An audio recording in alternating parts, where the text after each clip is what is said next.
Hello दोस्तों, स्वागत है मेरे यूट्यूब चैनल पे। जैसे कि आज यूनिट 5 सूचना स्रोत एवं सेवा, इसके पिछले वाले वीडियो में कुछ इन्फॉर्मेशन आपसे बच गया था। आज मैं पूरा कंप्लीट कर दूंगा आज सिलेबस। चलिए स्टार्ट करते हैं। पिछले वाले वीडियो में कई कुछ बता चुके हैं आपको, आज बताना है CAS current awareness service. Very important है, एग्जाम में ये पूछा जाता है, KBS हो या NBS।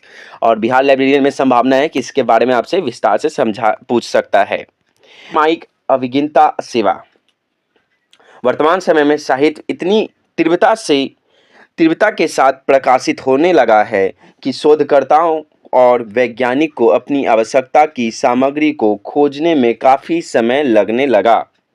इस प्रकार बढ़ते प्रश्नों की सूचना सेवा देने के लिए पुस्तकालय एवं सूचना केंद्र विशेष प्रकार की सेवा प्रदान करती है। ये सेवा जागरूकता सेवा या सामयिक अभिज्ञता सेवा तथा चयनित प्रसार सेवा कहलाता है, करेंट अवेयरनेस सर्विस कहलाता है।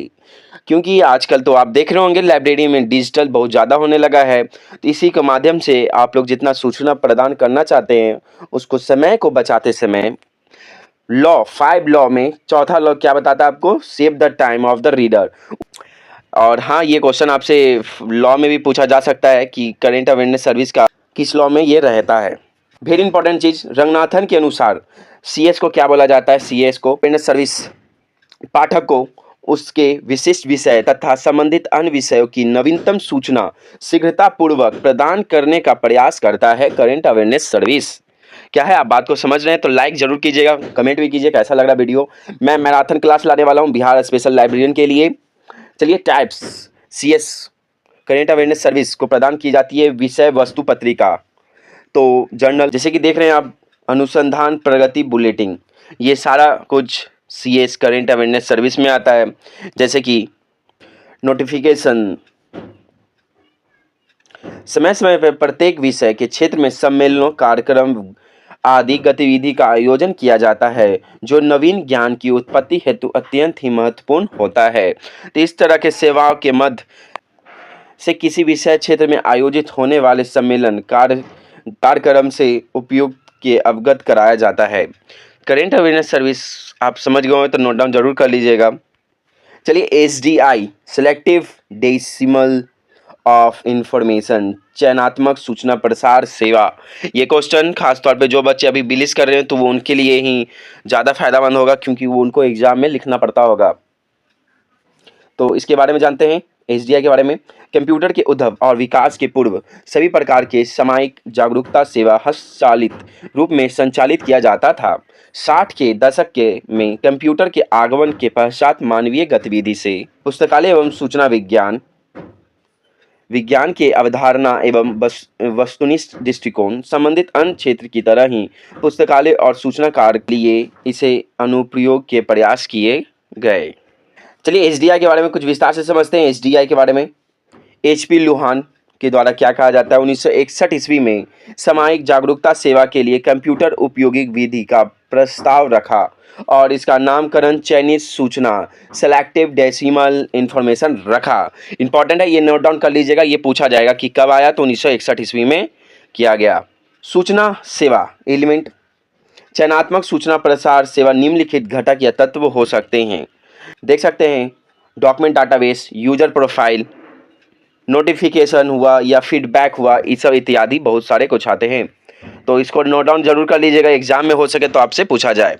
चलिए, very important question, abstract indexing service, अनुक्रमिकाकरण एवं सारकरण सेवा के मध्य से अनुसंधानकर्ताओं और विशेषज्ञों को उनके क्षेत्र में उत्पन्न हो रहे नवीन ज्ञान एवं प्रलेखों के बारे में सूचना उपलब्ध कराई जाती है। चलिए, इंपॉर्टेंट है, नोट डाउन जरूर करते चले बच्चे लोग। अनुक्रमिकाकरण सेवाओं से उपयोगकर्ताओं को प्रलेख या ग्रंथपरक विवरण उपलब्ध कराया जाता है। इसके बाद मैं MCQ के तौर पे लाऊंगा, जो बच्चे इसको नोट डाउन करने के बाद MCQ भी लगा सकते हैं। महामैराथन लाने वाला हूँ, आप मेरे साथ जुड़े रहें और लाइक जरूर करें, जिससे मैं महामैराथन जल्दी से जल्द लाऊं, जिससे आपको बहुत ही फायदा हो। बिब्लियोग्राफी सर्विस, बिब्लियोग्राफी सेवा उपयोगकर्ताओं को उसके विषय से संबंधित प्रलेखों का ग्रंथपरक विवरण उपलब्ध कराए जाते हैं। जिसमें प्रलेख का विषय, शीर्षक, लेखक, प्रकाशन स्थान आदि महत्वपूर्ण जानकारियाँ होती है। यह सेवा शोधकर्ताओं के लिए काफ़ी महत्वपूर्ण होती है क्योंकि उसे उनके लिए उपयोगी सूचनाओं की जानकारी प्राप्त हो जाती है, साथ हो उनके तक पहुँचने का प्रशस्त हो जाता है। रेफरेंस सोर्स इम्पॉर्टेंट है, आपको पता होना चाहिए।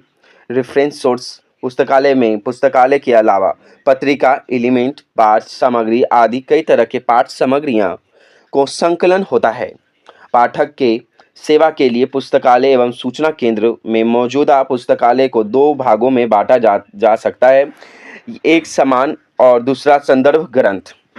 इंपॉर्टेंट है, आप लोग नोट डाउन जरूर कर लीजिएगा। वेरी इंपॉर्टेंट है, आपसे पूछा जाएगा संदर्भ सेवा, रेफरेंस सोर्स पुस्तकालय का हृदय स्थल होता है। आपसे कई बार लाइब्रेरी में टीचर लोग पूछते होंगे कि स्कूल हो या कॉलेज का हृदय किसे बोला जाता है, तो पुस्तकालय को बोला जाता है। तो लेकिन पुस्तकालय का हृदय किसे बोला जाता है, तो उसको कहते हैं संदर्भ विभाग को कहते हैं, रेफरेंस सोर्स को कहते हैं। तो ये नोट डाउन जरूर कर लीजिएगा। चलिए शब्दकोश, डिक्शनरी के बारे में विवरण कर लेते हैं, कुछ विस्तार से समझ लेते हैं। डिक्शनरी शब्द की उत्पत्ति लैटिन शब्द डिक्शनरी शब्द से हुई है, जिसका अर्थ होता है एक collection of word and phrases. इस प्रकार डिक्शनरी की यानी शब्दकोश एक ऐसा ग्रंथ है जिसमें विभिन्न शब्द के अर्थ, पर्यायवाची आदि व्यवस्थापन निश्चित अनुक्रम में जो साधारणतः वर्णानुक्रम होते हैं या किया जाता है। कुछ इंग्लिश में जान लेते हैं। Dictionary is a book explaining the word of a language on the term of a subject arrange in some defined order, usually arrange in alphabetical orders with explain of the three meanings and uses। बच्चे लोग ये note down जरूर कर लें क्योंकि आपको हो सके तो एग्जाम में आपसे पूछा जा सकता है। डिक्शनरी निर्माण करने वाले को लेक्सियोग्राफी कहा जाता है। ओहो, इंसाइक्लोपीडिया, विश्वकोश सबसे इम्पोर्टेंट है। देखिए, मैं बच्चों से अनुरोध करूंगा कि बिहार लाइब्रेरी में आप जान सकते हैं कि 14 साल बाद 7,000 वैकेंसी आने वाली है। तो बच्चे से अनुरोध है कि पूरा ध्यान आप लाइब्रेरियन पे ध्यान दें, क्योंकि मात्र एक ही फॉर्म भरना है। इसके बाद आप हो सके तो फॉर्म के लायक ना बचे, क्योंकि 40 साल या 50 साल फिर 10 साल बाद या 20 साल बाद आपका एज पार हो जाएगा। इसलिए जो भी हो, मेहनत आप इस लाइब्रेरियन के तौर पे जरूर करें कि आपको इस बार होने की संभावना हो लाइब्रेरियन में, नहीं तो आप भूल जाइए कि दोबारा आपके होने से रहा।